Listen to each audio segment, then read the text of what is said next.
everyone, I am Rebecca from ChemKnits, and today I am going to do a highly requested project.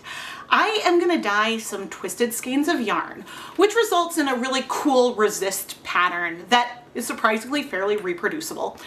But then in the negative space, in the remaining white patches, we're going to speckle into those areas. And I am so excited to finally bring this to life. And before we go talk about our color palette today, I have a message from today's sponsor. This portion of today's episode of Dyepot Weekly is sponsored by the Color Alchemy Masterclass, an in-depth online dyeing course taught by educator and fiber artist Alana Wilcox. Color Alchemy will take you beyond just dyeing yarn and fiber. The course focuses on really understanding color, how to go from digital color inspiration to a physical dyed project, and how to get reproducible results even on different fibers and yarn bases. The summer session runs from July through September 2026, and registration is open now. Early registration ends on April 19th, but regular registration will be open through June 19th, 2026. The Color Alchemy Masterclass combines on-demand lessons with 4 live Zoom sessions, focusing on using an inspiration photo to pull a digital color palette, translating those palettes into dye formulas, understanding why digital colors and dyed fiber can behave differently, and organizing their dye notes so that way you can reproduce your results later on. Outside of the live Zoom sessions, there's ongoing support on Discord for current course participants and another private group for alumni.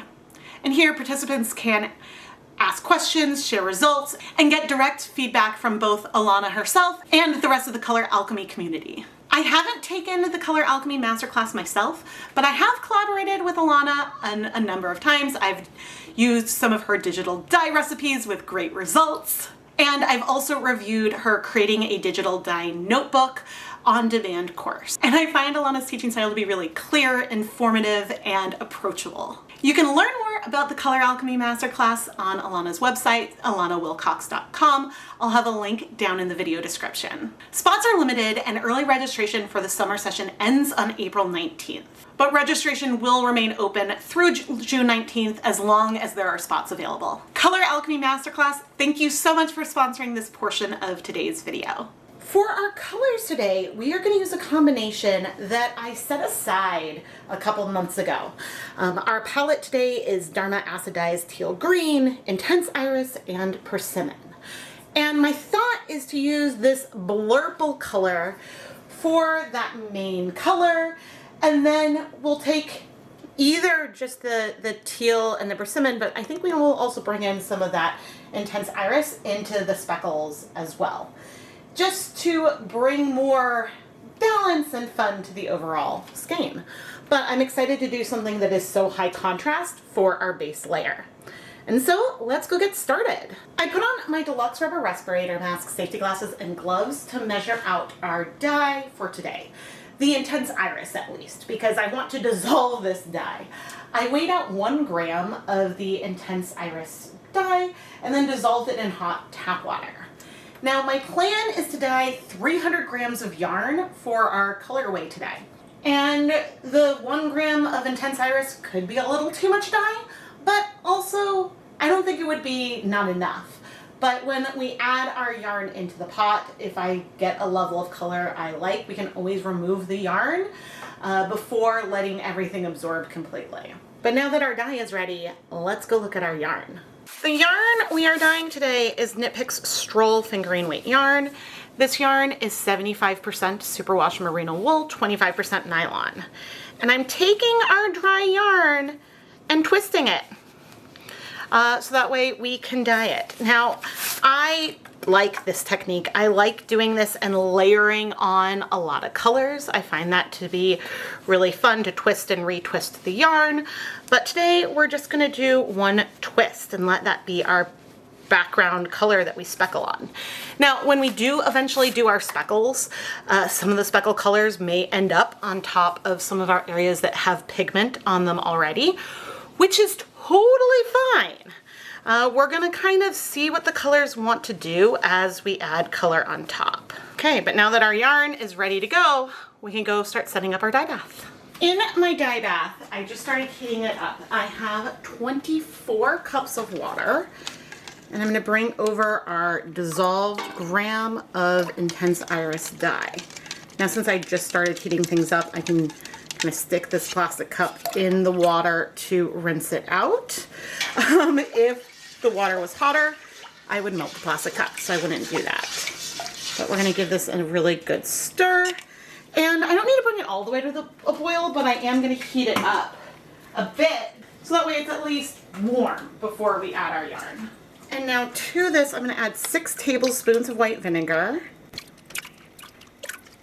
This is a ratio that tends to work well for me. My tap water is slightly acidic, so you may find that you need to use more vinegar than what I do to get colors to strike. But again, the goal isn't necessarily to get this to all absorb, just to get a lot of it too.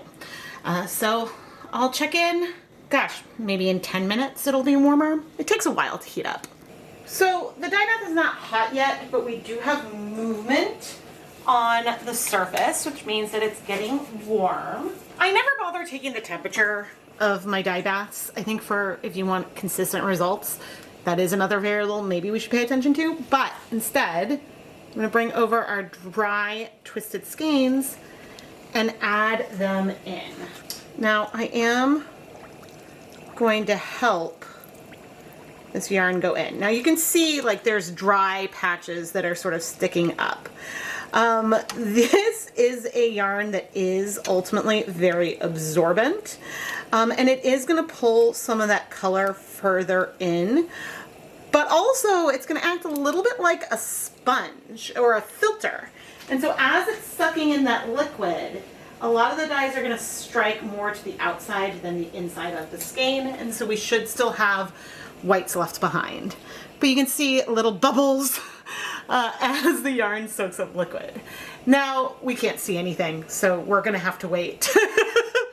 I think, gosh, and I can find one, try to find one to pull it up. Oh, that's a beautiful color.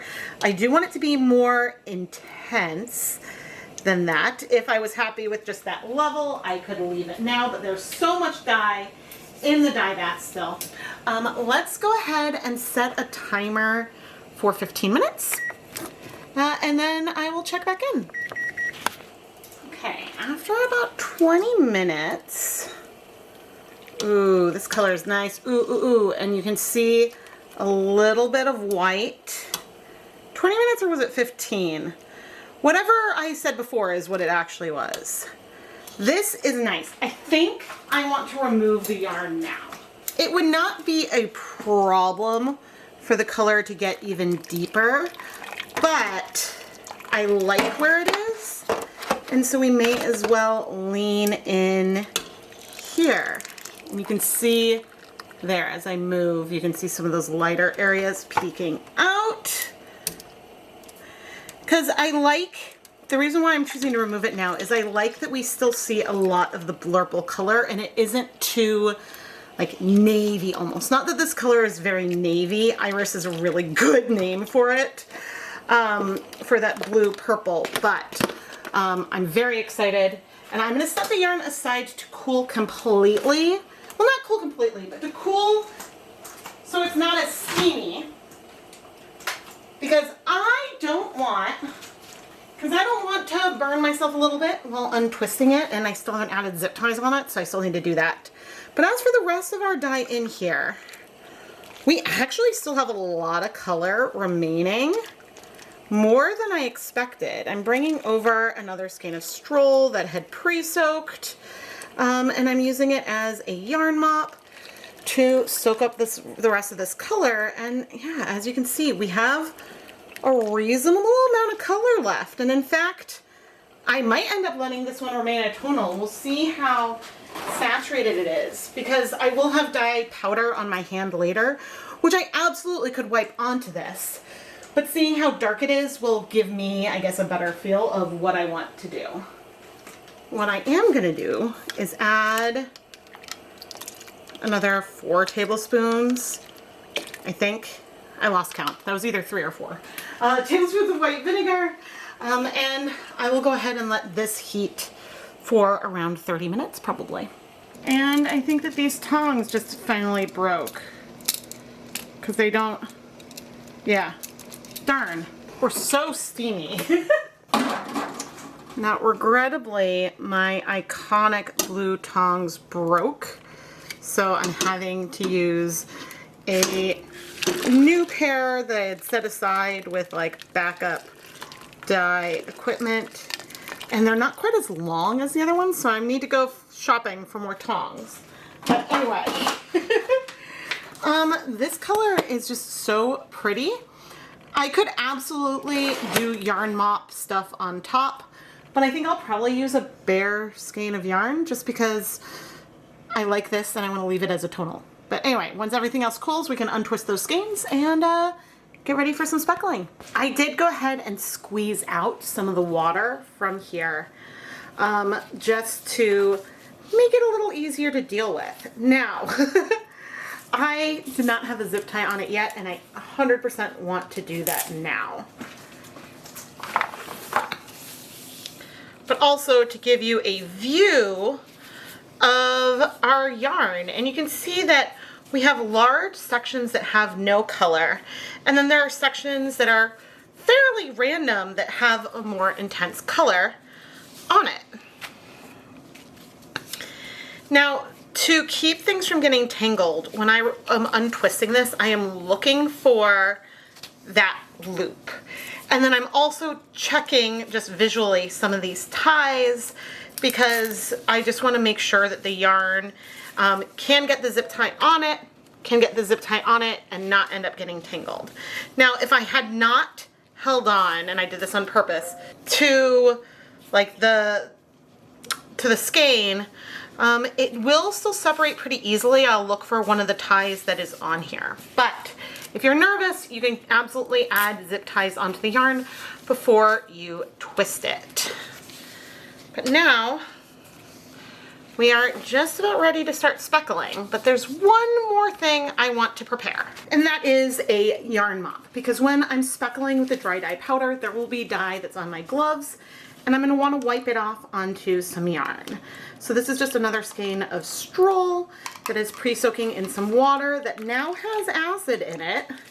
It did not before, but I just added a couple tablespoons of white vinegar. And now I'm going to remove most of the water, and we'll go get ready to start speckling. So when I come back, I'll be wearing my Deluxe rubber respirator mask, safety glasses, and gloves.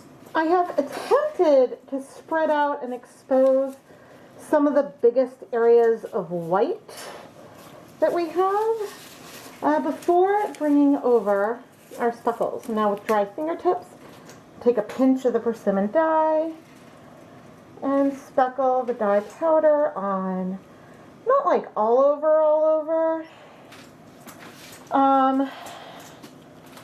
because we'll have some areas where we have other colors, but doing a lot. Now, I'm not doing this super white. And so as we go in steam set, and as this dye absorbs moisture, we're going to see some spread. But a perk of doing countertop speckles like this versus immersion speckles is that it's kind of twofold. One, as I grab the teal green, get a pinch. So one of the perks of doing countertop speckles is that we're less likely to see back staining from the iris. So if we hand this in an immersion bath, it is very possible that some of the iris could go back into solution and spread out, which is just not what we're going for right now. And so we are more likely to maintain the white as a background color that we have here, even with a fair amount of spread. More likely with this technique than we would have been a low immersion, where the colors that we're adding would also probably spread more. And I'm wiping my hands on the yarn mop, which I don't think is really on camera, and then drying them before going into the next color, which I am going to bring over some of the intense iris to use as speckles as well, even though it's already our background color. Just because I think it'll be pretty. Now, one other downside of this overall technique, oh, and maybe it's a little too heavy. I should be very careful and go a little lighter. One other downside here is that it can be hard to get a feel of how intense our colors are going to be at this stage. Until we steam it. So always remember that less is more. We can always add more color, but it's a lot harder to remove color after the fact. Now, sometimes I like to let the yarn sit a while before I flip. Other times I just say, let's go ahead and flip it. The key here as I flip is that I want to lift and move. I do not want to drag or rub the yarn, at least to the best of my ability. The other goal is to have a lot of the yarn that we had previously added speckles to on the bottom. So that way we can add more color to our other side. All right, I'm happy with this. Let's dye our next side. I'm applying the 3 colors in pretty much the same way. Now, sometimes when I'm doing this technique, I like to do a total of 3 passes on my full skeins. It depends on how heavy I am going with the dyes and just kind of having a feel of how far those colors will go into our skeins of yarn. This time I was a little unsure how far I thought that I would need to go, but knowing that I can always shift the yarn one more time and add more color if I feel like I want more coverage. The nice thing with the yarn already having a lot of color on it is that means that I don't feel the need to necessarily be as heavy overall. We're going to have a very busy, high contrast colorway here, and I am loving it. On that last little flip, I just added a little bit more orange. And I know things look subtle right now. They may remain subtle in the end, but you can absolutely see our speckles. The iris speckles are a little more subtle because that color tends to disappear and then come back with a vengeance. But now I am going to carefully and without rubbing pick up all of our yarn and go pop it in a steamer basket for 30 minutes to set the color. And in the meantime, we do have some dye on our counter. And I'm going to grab our super lovely yarn mop to help me mop this up, which is how the phrase yarn mopping really came up, because, you know, I'm using it as a cleaning service here, basically. I will be wiping down the counter also with water and paper towels, because I may be using the same yarn mop for another project where I plan to use these same 3 colors. Now, that other video may already be out, but probably not. So anyway, I thought that would be a nice little sneak peek. But why leave color behind when we don't need to? And you can see that there is still some color that was on the counter, but not nearly as much as what went into our yarn. One thing about countertop speckles like this is that you don't necessarily see the impact and the punch of the colors until after you've applied heat. And so always remember that less is more. We can always go back and add more speckles later on. But if you add too much dye, then you can get the speckles to spread a lot, and that might not be what you're going for. Another thing you can do if you want less chunky speckles, if you want them to be a little bit finer, you can mix your dye powders with citric acid powder to help you spread them out, and that'll give you more like tiny pinpoint speckles on the yarn. Okay, let's see. I'm gonna turn the heat down a little more. I see a lot of orange, which has me excited. I'm not seeing as much teal, but I was very light with the teal. That's nearly empty. Ooh, but you do see some of it in there. Ooh, this is fun. It's fun. The speckles turned out subtle, which is good, but you can still see the pop of color. And see, part of me is like, should I do more? But then I have areas like this, which are exactly what I wanted. The Persimmon does seem to have spread more than the other colors, which is probably why it has a lot of impact. But yes, I just checked. All 3 skeins have some areas that are more heavy, but they're still white. I'm so excited to lay this out and look at it dry. But for now, I'm gonna go ahead and set it aside to cool completely. And this is where our yarn mop is looking now. I'm just gonna pop it into the steamer basket for a couple of minutes while I set up to play around with the other project I mentioned earlier. Let's wash our yarn. Popping it into some water. Okay, and let's see how we are doing. It's funny, ooh, you can see some of the teal there. I was like, it is definitely more of a small player, and ooh, I see some of our iris speckles. Ooh, those are fun. This is really pretty, and sometimes when I look at yarn, I like to squint a little bit to try to get an idea of what it might look like worked up. And this, I mean, it's a chaotic colorway, but I'm really enjoying the combination of these colors together, and I'm really excited to play with them more in the future. And I have not added any soap yet, but I don't see any color coming out, which also has me optimistic. I'm adding just a little bit of some dish soap. I like to do this both to demonstrate the wash fastness of a colorway, but also because sometimes the soap can help just like remove any unbound dyes or things, and we're looking really, really good. So I'm gonna finish rinsing out the soap. Then I'm gonna go ahead and put the yarn through my spin dryer to remove some of the liquid. It helps things dry faster, and hang it up to dry. And our yarn mops, I will wash off camera.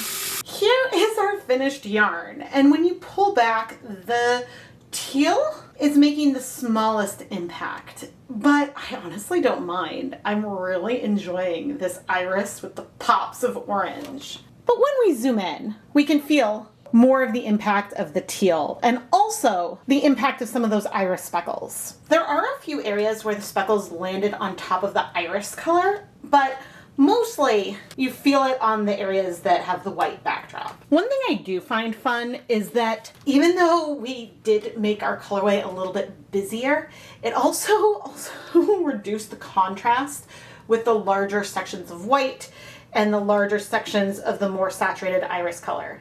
And so I think that that's really fun. Now, we do have a beautiful yarn mop. This leftover iris dye maybe is a little bit too medium toned to be a good contrasting color with our main colorway. But also, I mean, this color is in multiple areas throughout here. So it definitely does go. I think that I would typically be more inclined to go for a color, like a contrasting color that matched the deepest color. But you let me know if you would get these yarns and use them together in the same project or not.